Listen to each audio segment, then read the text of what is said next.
Good morning, class 7. Let's continue with the first chapter of your civics on equality. The second story is based on an incident that took place in one of India's larger cities and is common practice in most parts of the country. It is a story about Mr. and Mrs. Ansari, who were looking to rent an apartment in the city. They had the money, and so paying the rent was no problem. They went to a property dealer for help and find a place. The dealer informed them that he knew about quite a few apartments that were available for rent. They visited the first apartment and the Ansaris liked it very much and decided to take it. However, when the landlady found out their names, she made an excuse about how she could not rent the house to someone who ate meat because the building did not have any non vegetarian resident. Both the Ansaris and the property dealer were surprised to hear this because they could smell fish being cooked in the neighbor's house. The same excuse was repeated in the second and the third apartments. Finally, the property dealer told them that they might want to change their names and call themselves Mr. and Mrs. Kumar. The Ansaris were reluctant to do this and decided to look some more. In the end, it took a whole month of looking at apartment before they found a landlady who was willing to give them a place on rent. So here we see that Mr. and Mrs. Ansari were not being given the house on rent because of the reason that they were belonging to particular religion, maybe because when the landlady has given the excuse of non people living there were vegetarian, then how come somebody was cooking fish in their house? So that means that they were trying to give some reason which was absurd, not acceptable, but still. So the finally the property dealer gave them the suggestion that they could change their name and then look for an apartment. Recognizing dignity. You have understood by now that the caste we are born into, the religion we practice, the class background we come from, whether we are male or female, these are often the things that determine why some people are treated unequally. Om Prakash Valmiki and the Ansaris are being treated unequally on the basis of differences of caste and religion. When persons are treated unequally, their dignity is violated. The dignity of both Om Prakash Valmiki and the Ansaris was violated because of the way in which they were treated. By picking on him and making him sweep the school because of his caste, Om Prakash Valmiki's schoolmates and teachers hurt his dignity badly and made him feel as if he was less than equal to all other students in the school. Being a child, Om Prakash Valmiki could do very little about the situation that he was in. It was his father who, on seeing his son sweep, felt angry by this unequal treatment and confronted the teachers. The Ansari's dignity was also hurt when persons refused to lease their apartment to them. However, when the property dealer suggested that they change their name, it was their dignity or self respect that made them refuse this suggestion. Om Prakash and the Ansaris do not deserve to be treated like this. They deserve the same respect and dignity as anyone else. So, obviously, when we talk about the self respect, everybody has a self respect. If you talk about a child, he or she also has a self respect. Here we have discussed about Ansaris and Om Prakash Valmiki. Their dignity or the self respect was hurt by the people in the society. Equality in Indian democracy. The Indian constitution recognizes every person as equal. This means that every individual in the country, including male and female persons from all castes, religion, tribes, educational and economic backgrounds, are recognized as equal. This is not to say that inequality ceases to exist. It doesn't. But at least in democratic India, the principle of equality of all persons is recognized, while earlier no law existed to protect people from discrimination and ill treatment. Now there are several that works to see that people are treated with dignity and as equals. This recognition of equality includes some of the following provisions in the Constitution. First, that every is equal before the law. What this means is that every person, from the president of the country to Kanta, a domestic worker, has to obey the same laws.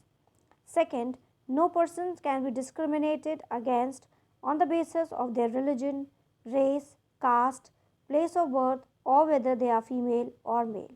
Third, every person has access to all public places, including playgrounds, hotels, shops, and markets. All persons can use publicly available wells, roads, and bathing ghats. Fourth, untouchability has been abolished. So you can see that all the efforts which have been taken to eradicate an inequality which was there. So first of all, every person is equal before the law, whether he or she is the prime minister or president or a domestic worker. Then secondly, there can be no discrimination on the basis of caste, place of birth, religion, etc. Thirdly, a person has access to all the public places like playgrounds, hotels, shops, markets. Then whatever is available like wells, roads, bathing ghats, and finally untouchability has been abolished. The two ways in which the government has tried to implement the equality that is guaranteed in the Constitution is first through laws and second through government program or schemes to help disadvantaged communities. There are several laws in India that protect every person's right to be treated equally. In addition to laws, the government has also set up several schemes to improve the lives of communities and individuals who have been treated unequally for several centuries. These schemes are to ensure greater opportunity for people who have not had this in the past. So, the government has also taken steps to eradicate this inequality. One step taken by the government includes the midday meal scheme. This refers to the program introduced in the government elementary school. It was introduced first of all in Tamil Nadu in 2001, and later Supreme Court asked all the state government to include or start this program within 6 months. And this program proved very effective. It has the very too much of positive outcomes. First of all, the poor children, they started enrolling to the school. Then teachers reported that students who went to their home for lunch and didn't turn up uh, have now started attending the school because they are getting the lunch at in the school itself. Now the mothers who had been working and had to take leave in the afternoon for giving lunch to their children, now they can continue with their work. On the other hand, children from upper caste and poor backgrounds, they are all sitting together and having the same food. And one more important thing, that the cook who is there is a Dalit women. So she has been given an employment in this way.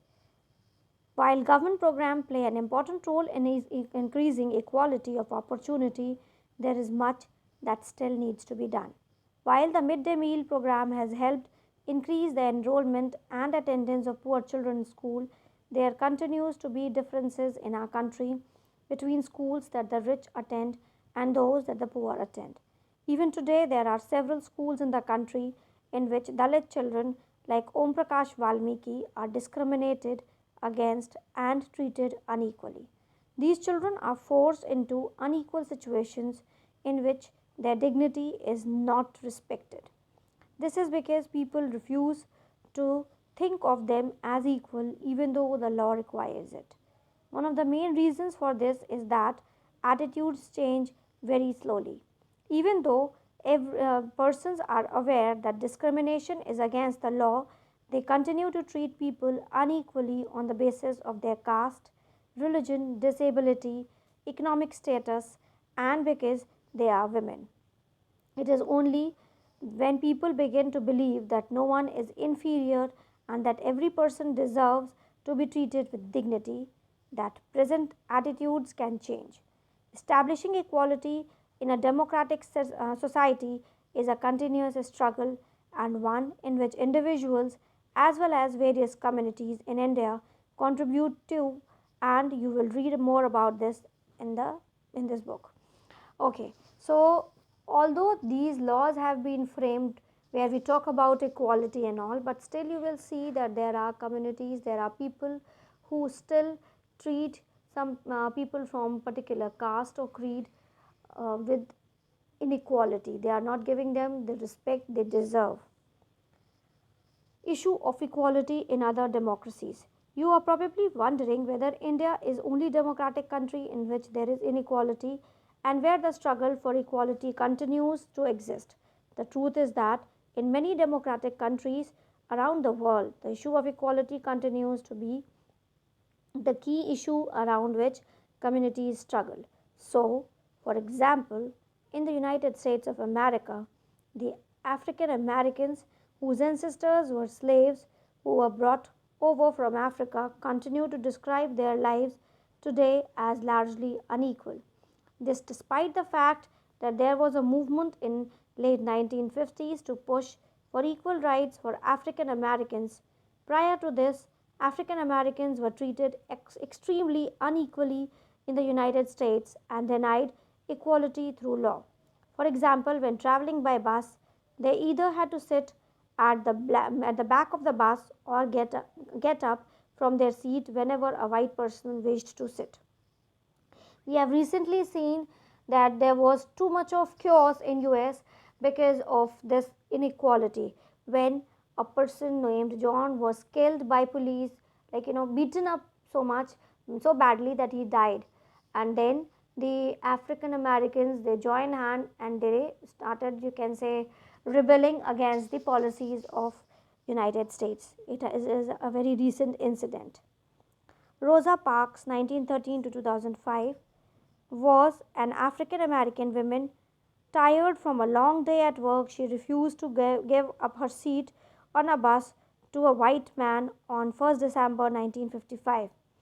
Her refusal that day started a huge agitation against the unequal ways in which African Americans were treated and which came to be known as the Civil Rights Movement. The Civil Rights Act of 1964 prohibited discrimination on the basis of race, religion, or national origin. It also stated that all schools would be open to African American children and they would no longer have to attend separate schools specially set up for them. However, despite this, a majority of African Americans continue to be among the poorest in the country. Most African American children can only afford to attend government schools that have fewer facilities and poorly qualified teachers as compared to white students who either go to private schools or live in areas where the government schools are as highly rated as private schools. So, the discrimination you can see here is there not only in India but it exists in US, which is such a developed country there also. Now, excerpts from Article 15 of the Indian Constitution. Prohibition of discrimination on grounds of religion, race, caste, sex, or place of birth. The state shall not discriminate against any citizen on grounds only of religion, race, caste, sex, place of birth, or any of them. No citizens shall, on the grounds only of religion, race, caste, sex, place of birth, any of them, be subject to any disability, liability, restriction, or conditions with regard to access to shops, public restaurants, hotels, and places of public entertainment, or the use of wells, tanks, bathing ghats, roads, and places of public resort maintained wholly or partly out of state funds or dedicated to the use of general public. So we can say that on any according to Article 15, nobody or there should be no discrimination among citizens on the basis of their caste, creed, place of birth, or religion. Then they have equal access to anything which is there publicly for public usage, that is the ghats, wells. They have access to public restaurants, shops, etc. Now, what is the challenge of democracy? No country can be described as being completely democratic. There are always communities and individuals trying to expand the idea of democracy and push for a greater recognition of equality on existing as well as new issues. Central to this is the struggle for the recognition of all persons as equal for their dignity to be maintained.